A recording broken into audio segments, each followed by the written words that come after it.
Next, we're going to move on to the cell wall of the bacterial cell. It's actually a complex, semi-rigid structure that is responsible for the shape of the cell. Major function of the cell wall is to prevent the cell actually from rupturing due to osmotic pressure. You may remember from your earlier biology experience that plant cell walls serve a similar function, rigidity and osmotic pressure resistance, but they're made up of repeating glucose molecules that make up a molecule called cellulose. In the bacterial cell wall, it's made of a polymer similar to cellulose in that it's made up of sugars, but it's also a little bit more complex. It's known as peptidoglycan. So the peptidoglycan actually has a carbohydrate component, what's known as the glycan part, and then it also, which is composed of alternating N-acetylglucosamine molecules. Here, circle the diagram. You can see the central sugar structure right here, that ring-shaped structure, which is common to all sugars, abbreviated NAG. And then there's also N-acetylmuramic acid, which is also a sugar. And again, you can see that central sugar-like common structure that you run across. Those alternating NAMs and NAGs make up the complex polymer known as peptidoglycan. There also will be peptido components shown here with the arrows, which are actually some short polypeptides that actually link the two chains, the NAM and NAG chains together and hold them together into a big mesh. Bacteria are frequently identified by the staining properties of their cell wall. The Gram stain is one of the most common staining techniques that is used to identify the different differences between the two most common types of cell walls found in bacteria. We'll be performing a Gram stain this week in the lab on your unknown bacteria. We'll go into the details of the Gram staining after we look at the differences between the two major types of cell walls. The first we run into are what are known as Gram-positive cell walls.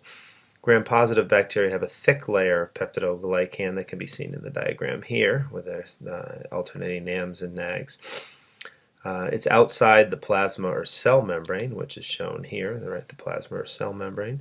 In addition to that peptidoglycan, the cell wall of the Gram-positive bacteria may also contain what are known as teichoic acids, which serve to anchor the layers together and anchor them to the plasma membrane. You can see a few of them indicated here with the red arrows.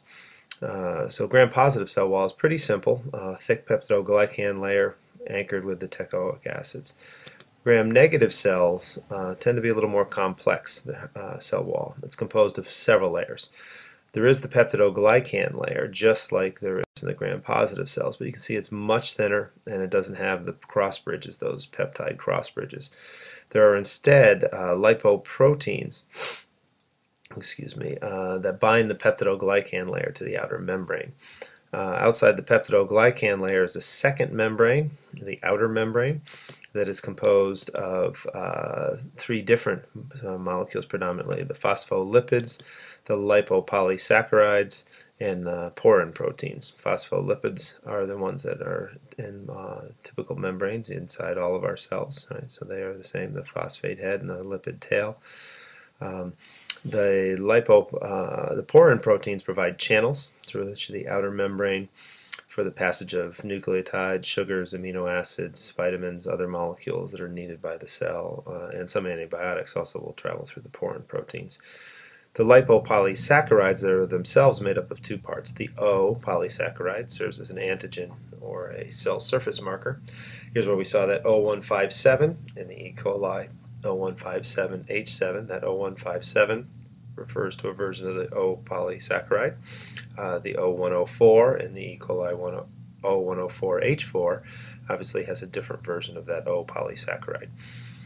The lipid A component is actually of the lipopolysaccharide is an endotoxin, and when released into a host's bloodstream or gastrointestinal tract is actually what causes much of the toxicity of the gram-negative infections, such as the E. coli ones we saw in Germany this past spring or throughout the United States. In the last couple summers we've seen some E. coli outbreaks. So as the cells die and that endotoxin gets released, that's what causes the toxicity. The periplasm refers to that space that exists between the two membranes. So you have the inner membrane, this plasma membrane, and that outer membrane, and the periplasm is that space between them. In a gram-negative cell, when we talk about the cell wall, we're referring to both the peptidoglycan and that outer membrane. Gram staining procedure. So now that we can see the differences in a microscopic view, how would we recognize these in the lab?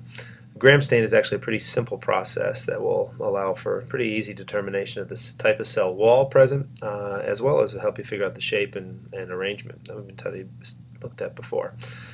In order to do a gram stain, an overnight culture is made. So we'll take a 24-hour culture. That's why we're going to start our bugs the day before Thursday, so we can do our gram staining.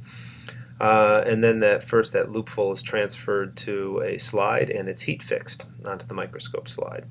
And then we go through a couple stains. The first stain is the primary stain, which is we're going to use crystal violet. The crystal violet stains both gram-positive and gram-negative cells. Goes in to the cells, it's dark purple. It can get into the cytoplasm of both cell types. The next step involves adding iodine, which is known as the mordant. For those French scholars, mordant means death. The iodine actually causes the crystal violet to form large insoluble crystals inside the cell. These crystals are much too large to pass through the cell wall, so they get stuck inside the cell. The next step is the decolorization step, which is done by washing the cells with alcohol. The gram-positive cells, the alcohol dehydrates that thick peptidoglycan layer and actually makes it more impermeable to the crystal violet that has been chunked up, the crystal violet iodine complex. Gram-negative cells, its effect is very different. The alcohol actually dissolves the outer membrane of the gram-negative cells and leaves small holes in that thin peptidoglycan layer, which allows the crystal violet actually to wash out of the gram-negative cells, leaving them colorless.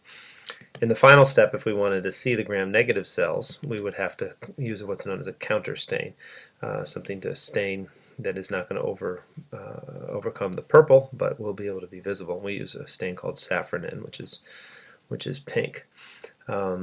So in this case, you see that you have the gram-negative cells are bacillus in shape, and the gram-positive ones are cocci. And here we can see what color they would be at the various stages of the gram staining process. This actual photograph shows you some rods and cocci under a microscope, the gram-positive rods and some gram-negative Vibrio-shaped bugs there.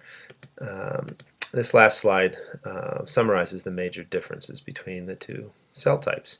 That concludes the first of the video lectures on bacterial morphology, and hopefully this will start to make more sense as you experience the gram staining and some of the identification stuff in the lab. Thanks.